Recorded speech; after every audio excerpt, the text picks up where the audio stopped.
put up good fantasy numbers against the Saints, but unfortunately this morning he was involved in a car accident near the Carolina Panthers field.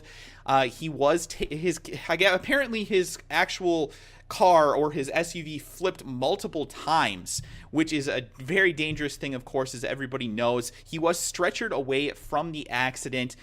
There were kind of weird back and forth flickering opinions on exactly what happened here. We did see a picture of Cam Newton kind of laying on the ground, and he was almost smiling, or I don't know if he was smiling or kind of grimacing in pain. It was kind of a weird picture. He's on the sidewalk next to somebody after the accident. But then there was also video of him being set up onto a stretcher and loaded into an ambulance and brought to the hospital. Apparently he is going to stay at the hospital through the evening, and he will probably be released tomorrow. But we first got information that there really wasn't any serious injuries that he had sustained. Also, of course, if you guys didn't know, the other person that was in the accident, kind of similar injuries, but sounds like they are going to be okay as well. If you're interested in that, it's important to note. But Cam Newton did actually end up sustaining 2 fractured bones in his back. That came out later this afternoon, so we kind of found that out, and unfortunately, this is not a good diagnosis for Carolina Panthers fans or for fantasy owners, because Cam Newton is, of course, the type of player that really relies on his physicality to be a big-time fantasy asset and really an NFL quarterback. He's a big player. He runs the ball a lot more than most quarterbacks do, and he especially runs near the end zone, which, of course, makes him a viable fantasy player every single week. But if he's not able to be 100% and he has to worry about his back and taking hits and things like that, this is going to make him potentially gun shy if he plays. Now, what I will say is that I don't believe that he will play this Sunday for the Carolina Panthers.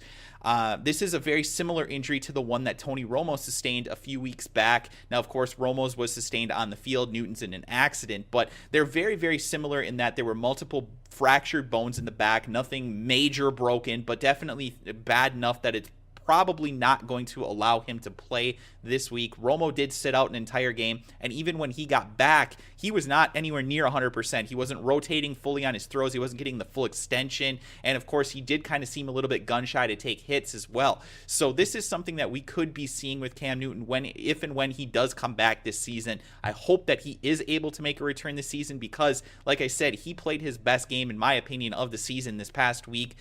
Really a gritty performance for him in a game that they really had to win to even stay in the realm of possibility of a playoff appearance.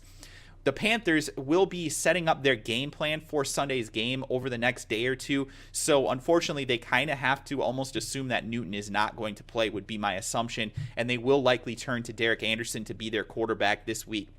Now, of course, if Newton is, for whatever reason, fully medically cleared, I wouldn't be surprised if he does end up on the field, but then it could kind of be a limited type of thing. They could try and avoid him getting hit in a lot of different ways, shorter passes and maybe things that aren't going to lead to as much fantasy success, but maybe could be more based around running the football with the running backs that they have there. Jonathan Stewart also had a nice game this past week as well, so I would expect that they rely on him quite a bit this week.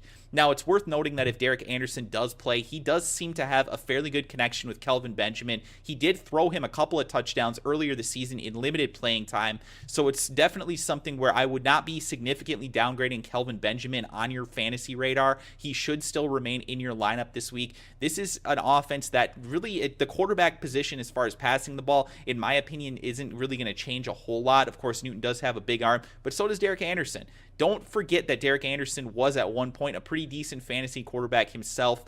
I wouldn't be trotting him out there as your fantasy quarterback this week, but what I will say, though, again, is that I wouldn't necessarily be downgrading your Greg Olsons or your Kelvin Benjamins significantly. They should remain in your lineup. So if you are a Cam Newton owner and you're looking for someone else to take over as your fantasy quarterback this week, I would actually recommend that you take a look into the AFC at a guy who is going to be getting his first appearance as far as the start goes in the NFL this week, and that is, of course, Johnny Manziel.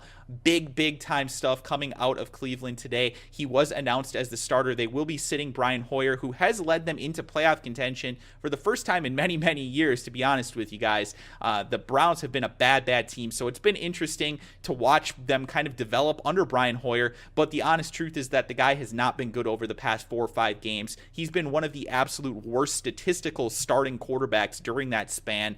1 touchdown, I think I saw over the past, 3 or 4 games. It's not been good.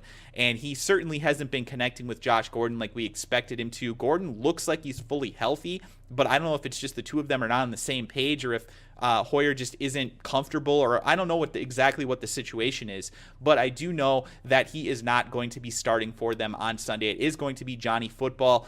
It's interesting, guys. Johnny Manziel is the kind of guy who could potentially be a pretty solid fantasy asset, to be honest. Earlier in the year, we talked about this. He's not necessarily going to be throwing the ball 50 times a game, but he could end up throwing the ball 30 times a game. This is going to be a tough matchup against the Cincinnati Bengals, an interdivision matchup, one that the Browns absolutely must win. They cannot afford to lose this if they want to potentially compete for the division title this year. So Johnny Manziel is, in my opinion, going to be given some opportunities to throw the ball, but almost more importantly, I think he's going to have plenty of opportunities to run the ball. I would not be surprised to see them set up design quarterback runs for Manziel, and that could translate into some pretty decent fantasy points. We saw him in the limited playing time that he got earlier this season, a couple of weeks ago, where he came in late in the game. He did run for a touchdown. So I think that Manziel is somebody that, a lot like Cam Newton, could give you some fantasy value in the running game and kind of boost up what might be some lesser than average passing attributes or passing statistics for fantasy. But even still, even if he doesn't put up great fantasy numbers from the passing standpoint, if he throws for, let's say, 200 yards and a touchdown, if he also rushes for 50 yards and a touchdown, that makes him suddenly a very nice fantasy asset, so long as he doesn't throw multiple interceptions. And I think Manziel is somebody that should be able to give you some decent fantasy value this week and really going forward, to be honest. This division, the AFC North, does not have good fantasy defenses against the pass, and that's what he'll primarily be playing against here in the final 3 weeks of the season. They do have some division games that I think he can exploit, and I think the Bengals are a team that he can potentially put up decent numbers against. They're not a bad defense.